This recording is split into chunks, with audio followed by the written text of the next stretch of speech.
So normally going into the third quarter, you want to buy your supplies ahead of time, so that you don't run out and you have everything to ship, because that's when Christmas and Thanksgiving and Halloween and all these big ones hit.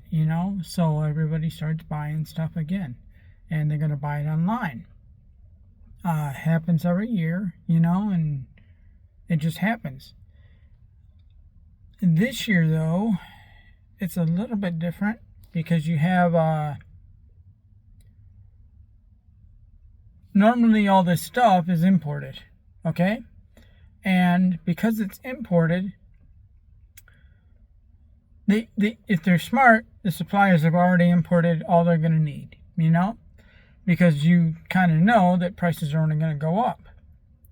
But now that prices have gone up, now that the new things are in effect, if they have these stockpiles, they're not going to buy anymore.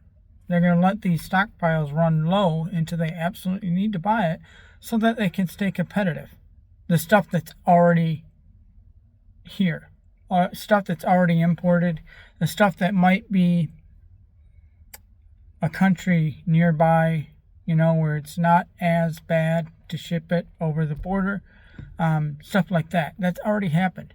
But still, that quantity is in limited supply. So, more than any other year, this is the year that you want to get your stockpiles, your personal stockpiles for your business. You want to have those up and ready before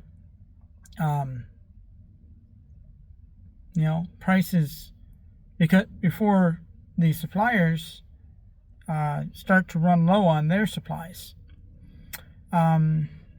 So within the next couple of weeks, I expect a surge in all these supplies being bought heavily, and shortly after those 2 weeks, maybe even the end of the month, I expect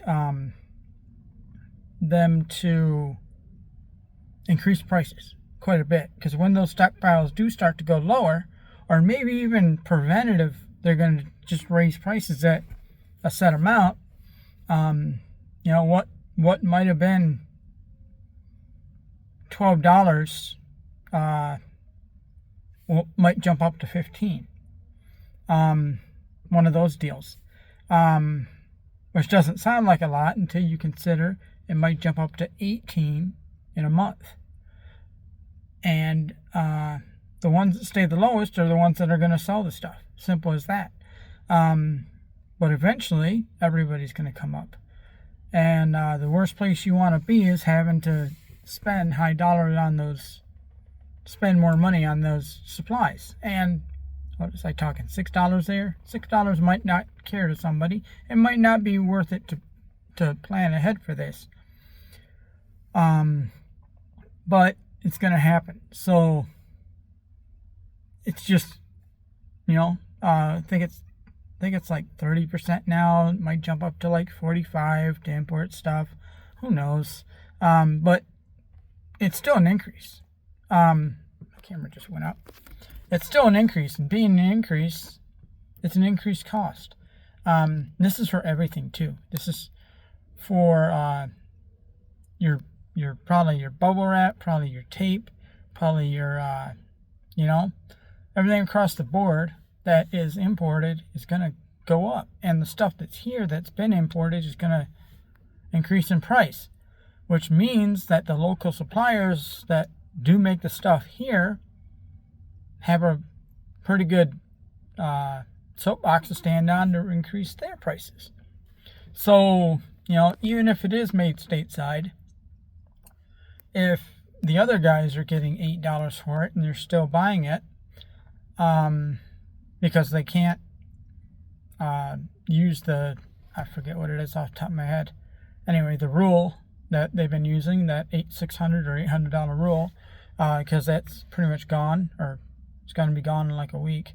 I think it is already gone. Whatever. But now that that's pretty much out the window, they're going to come into a thing where it's harder to import, and that's going to raise their prices. So that's going to raise, so the local suppliers are going to be able to raise their prices, just because these guys are charging $10. Why am I charging $8 when I can be charging $10, kind of deal, you know? And you're probably going to buy the $10 one from the local supplier because they're a state over, you know, and they can get it to you in 2 days, versus somebody that's out of country where it might take a couple weeks, you know, if you buy it from them or buy it from somebody who buys from them, you know. And like I'm saying, if a whole bunch of people buy from the lower ones, that's going to make their supply of imported goods go down, which at some point they're going to be like, I only have 2 weeks left of supply, and it's going to take me a month to get me more supply. How do I avoid completely running out? Well, they increase prices so that it kind of slows that down and they don't completely run out to zero, and then they're not making any money, you know. So if everybody's, we're creatures of habit. So if we always buy from a company, even if it's only like $3, we're probably still going to buy from that company, you know. And like I'm saying, that just makes the other everybody else look around and say, well, he's charging 10, why can't I charge 10, you know? And there you go. And that's pretty much going to become everything supply wise. So every little supply you have right now, it's going to be probably a couple weeks here, these prices are going to go up. It's just going to happen. If it doesn't happen, I'm going to be heavily surprised if these prices don't go up, because you have the natural third quarter surge. You know, everybody should be buying stuff right now naturally so that they don't run out over the third quarter buying season. And then you also have this import thing. Then you also have everybody looking around and seeing that the other guys are charging this, I can charge this, so that's going to raise prices too. So you got 3 strikes right there where if you're not planning for this, you're going to be out. That's pretty nice. Like I'm saying, I'm making this stuff as I go.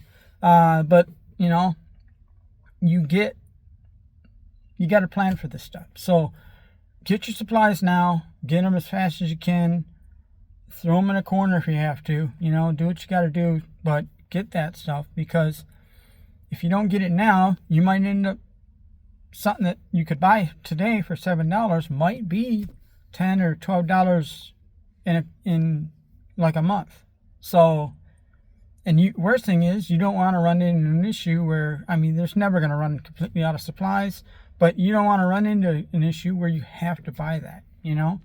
But yeah, there you go, my little insight. Like I'm saying, I keep tons of supplies on hand. I box everything ahead of time, partially for this reason, because I never have to worry about supplies. Everything's boxed up. But even then, I got to have the supplies ahead of time so that I can box stuff up. It also lets me move around. So if I don't have boxes of this size, I can move and list something in a different size, you know. I don't have just one niche where I need all 8x8x4 boxes, you know. I don't need all that. I can move around and maybe box something smaller or something lister bigger, you know. Something like that, and I don't have to screw around. But yeah, I'm going to cut this short. There you guys go. Thank you.